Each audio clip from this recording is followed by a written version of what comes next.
Cancel. So yeah, no, the other show I watched, it was an easy week because these are shit I was gonna watch regardless. The Rings of Power, basically a Lord of the Rings TV show from like Middle Earth, but it wasn't. I thought they were, when I heard Amazon was gonna make like a Lord of the Rings show, I thought they were gonna remake, the Lord of the Rings stuff, like, and then do episode by episode, like maybe first season or whatever, stuff like that, going order like that with Tolkien. But then I guess they didn't, so they decided to create kind of a new thing, which is kind of cool because I think Lionsgate and like a million studios own the Hobbit rights, but like Lionsgate owns they had the Lord of the Rings movies, and now Amazon's doing the shows and stuff like that.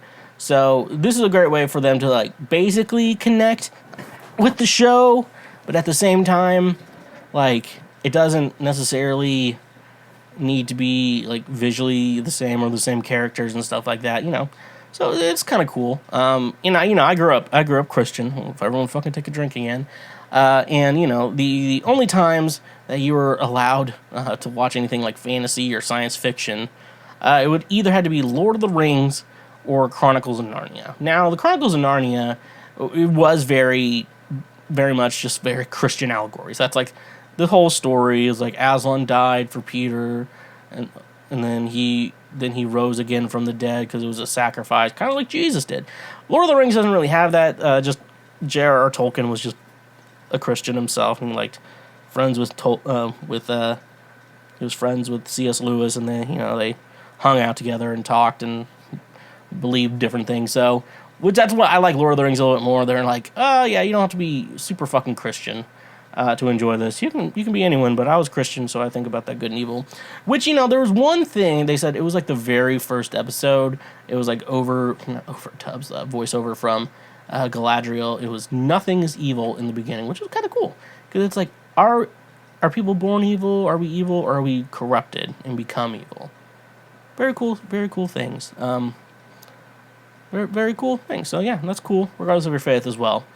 When I watch these shows, and this is something you can kind of catch on, can watch when you watch Lord of the Rings and stuff like that, but it's not 100% necessary. But this show is very much in this whole like the accessibility of like your Tolkien knowledge, because Tolkien made so much lore for the Lord of the Rings and stuff like that, and so they'll just randomly bring up different people and shit, like in those like Valinor.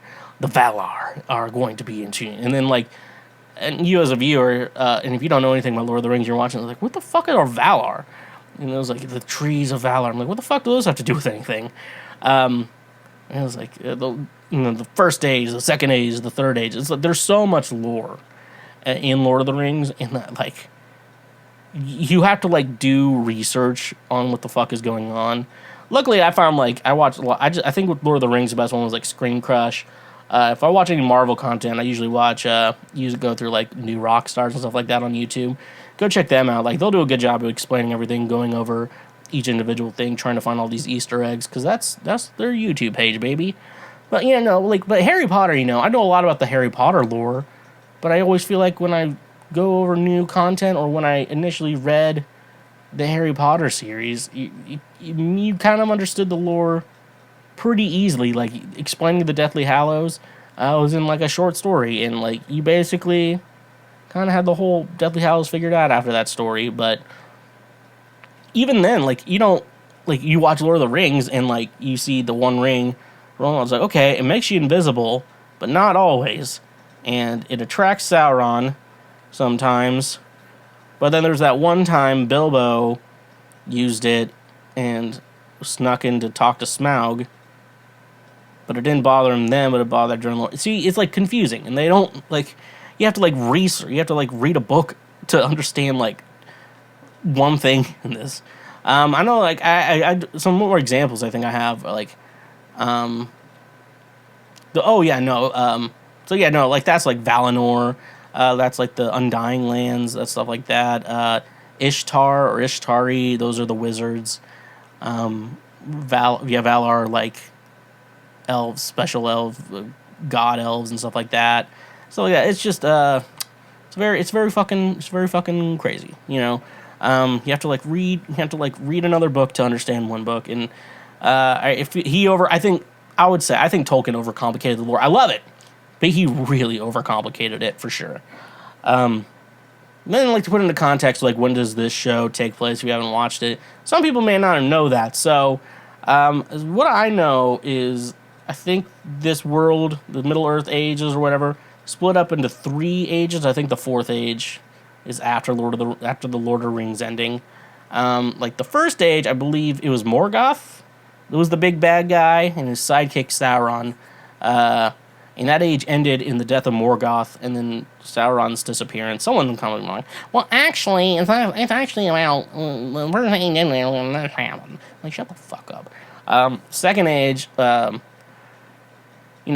age was just that Sauron being a kooky fella, getting all them people to elves and dwarves and men all make rings, make some jewelry, and then he made jewelry that was better than all of it. And it's like, fuck, and it corrupted everyone. And so that's basically and this is where the show takes place. Probably nearish the end of the second age. Isildur, you meet in the show. Like, he's kind of a fuck up in the show, and he's going to be a fuck up when he becomes an adult too. It ends when Isildur kills Sauron, kind of, but like he cuts his hand off, and he has the ring. He has to throw it into Mount Doom, and he was a bitch. He didn't destroy it, which is a problem for me. Because you watch that, and Elrond, you should have fucking pushed him in, dude. You should have knocked Isildur in. He wasn't gonna fucking throw it. You just let him walk right out, dude. Like, you know how many more problems you caused than solutions that you did, Elrond? I actually like the actor who plays Elrond in the show way more than Red Skull did in the original. Just, I don't know, I like his chin better. It's that jawline, my friends. But no, Elrond fucked up there. He fucking played Middle Earth. Congratulations, you played yourself. He should have taken care of Isildur. Should have maybe killed Isildur, even if it didn't fall in. He could have taken the ring got a stick. He could have probably just kicked the ring in. Like, I know Gandalf didn't want to touch it. Elrond didn't have to touch it either. He could have kicked it. Could have kicked it in to the lava. A lot of problems with himself. Or Gandalf. Actually, I don't even think Elrond needed to kill. Probably didn't even need to kill Isildur. He probably could have tied him up. Knocked him out. There's a lot of solutions to Isildur in Lord of the Rings not destroying the One Ring. And being kind of a doofus, even a goofball, He was up there, they're getting ready to do it, and he's like, no.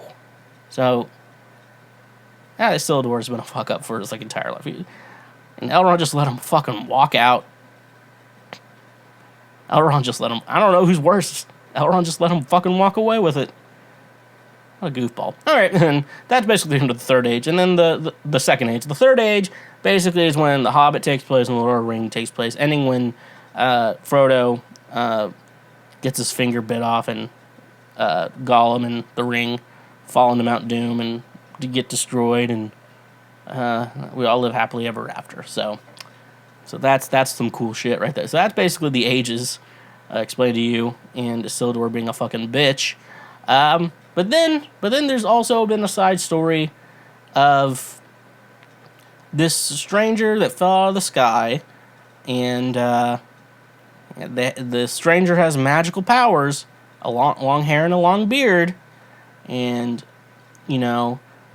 I thought pretty much from the second episode because the second episode is when actually see at the end of the first episode he just falls, and I'm like, oh, that kind of sounds like how the Ishtari wizards kind of were sent to Middle Earth. That makes a lot of sense. I bet that's Gandalf, because he's with the Harfoots, which are basically hobbits.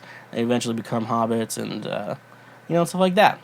And then fucking Josh Casey over here, I had to get Josh Casey's like, well, actually, so no, I'll read what he says. I'm gonna put the screenshot up right now. Based on what I know of the folks making the show, it won't be a wizard because they don't come until the third age. In this show, all about the second age. Probably not Sauron because it's just too obvious. And I said, well, Just remember when I'm right. And they didn't confirm it, but we all know I'm fucking right. And I also got another text. It said from him. Also, the stranger is... Oh, sorry, I forgot to do the voice of Josh Casey, author of Track and Desire, A Journey After Swallowtail Kites. Also, the stranger is going to end up being Gandalf, and he's going to lead the Harfoots to the Early Shire, and you're going to be right, and I'm going to be pissed. And I think we were also talking about, like, Mario Kart and Super Smash Brothers at the time, too. So that was another conversation. But I just wanted to show those receipts of conversation because I was right. And Josh Casey, author of Track and Desire, A Journey After Swallowtail Kites, was wrong, like he always is. He always seems to be wrong. He lies all the time. And he's always hating on something. He hates popular things because he thinks it's cool. Did I mention he's actually one of my friends? You start talking shit on all your friends, and you're just like, no, I actually do like him a lot. I actually have realized that I do talk more shit about my friends in front of them than I do behind their back. I rarely talk about people bad behind their back. It's always like right in front of them. And isn't that better than talking bad about them behind their backs? Everyone actually would like to know, everyone, is it better to talk shit to someone in front of them or behind their back? Because I do most of it in front of their faces because this is the type of guy you get. And which one is that? This is the type of guy you get. There we go. So, anyways, though, basically, they basically confirmed that was Gandalf. Like, they should have just called him Gandalf or one of his old names, you know? Because if it's not basically, there's 1 out of 5 people it could be unless they create a whole new fucking wizard for some reason. Which they kind of could if it was one of the 2 blue wizards. That's 2 of the options. And he wears a lot of gray in it, so I'm thinking it's Gandalf gray. And, like, I don't know. It just seems weird if it would be Sauron or Radagast. Like, it just needs to be Gandalf because Gandalf's, like, he's always had this relationship with the hobbits. And so it has to be Gandalf. There's no ifs, ands, or buts about it, you know? Okay? So, yeah, that was The Rings of Power. I fucking loved it. I'm so ready for the second season. I didn't even go over one of the biggest twists of the entire series. I didn't even go over that. I want you to find out because I would feel like I know the episode's basically been out for a week. By the time even most people get to it, it'll be over a week or close to a week. So, like, we've all had enough time to watch this shit. So, yeah, you know, I think it's a great show. If you like the original Lord of the Rings or the Hobbits, even a little bit, I think you'll enjoy this show. You probably already have an Amazon Prime account that you're clearly connecting to your Twitch account to get a Twitch Prime to help me out, twitch.tv/TheShweezy. Go check that out as well. So, yeah, no, Rings of Power, so fucking awesome. I heard they started production on season 2. I'm pretty sure it's filming when I talk about that. Basically, like, October 5th, so, like, a week or so ago. They just started it on the next season, so I'm fucking excited. I'm excited to see where the show goes, but, I mean, I kind of know where it goes. Basically, what's going to happen is Sauron is going to get the dwarves and then the race of men to create their rings, and he creates his own rings. He corrupts the men, you know. Then they fight, and Isildur, you know, he was already introduced in the show, has to kill Gandalf, but not really finish him off completely. Yeah, it's like, you know, what the fuck is going on with Isildur, okay? That's not the guy I am. This is the type of guy you get. Hey there, you just checked out a highlight from Cancel Shweezy. Thank you very much. I'm glad that you learned something and that you are now a smarter individual. Just so you know, we have full episodes and other many highlights available now. Click here for the next best thing that you can go check out as well. And make sure you press that subscribe button and press that notification bell. That way you get updated anytime we make a new post or anytime that we make a new highlight or full episode. So thank you, honk if you love butt drugs, and stay awesome.